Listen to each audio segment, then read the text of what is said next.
بسم اللہ الرحمن الرحیم. EVS تھرڈ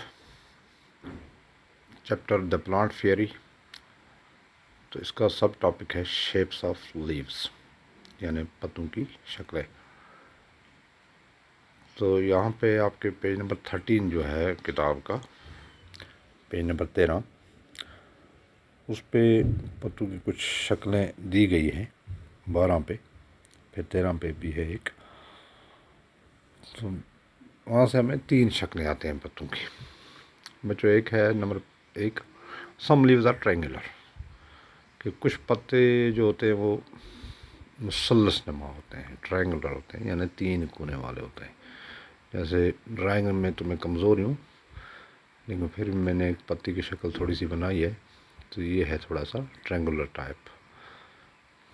اچھا، اسی طرح مثلث کی شکل کا جیسے بنایا ہوا. دوسرا ہے سم لیوز آر راؤنڈ، کچھ جو ہیں یہ گول کے ہوتے ہیں. جیسے آپ چنار کے پتے دیکھتے ہو، شہتوت کے پتے دیکھتے ہو، کچھ پتے جو ہوتے ہیں وہ گول شکل کے ہوتے ہیں، تو وہ اس طرح سے ہے. ٹرائنگولر میں آپ اخروٹ کے درخت کے پتے دیکھتے ہو، یا باقی ہمارے آس پاس جو درخت ہیں ان کے پتے دیکھتے ہو، تو یہ مثلث نمائی ہوتے ہیں اکثر. تو جو راؤنڈ ہوتے ہیں وہ چنار کے، یا کبھی کبھی اخروٹ کا پتا، اخروٹ کے درخت کا پتا، یہ گول ہوتے ہیں، گول شکل میں.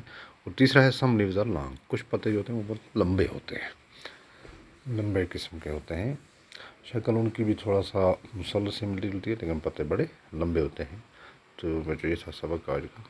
یہ 3 قسم پتوں کی جو ان کی شیپس ہیں، شکلیں ہیں، یہ 3 آپ یاد رکھو گے: ٹرائنگولر، راؤنڈ، لانگ، یعنی مثلث نما، گول اور لمبے. تو یہ آپ لکھ کے رکھو اپنی کاپی میں. شکریہ.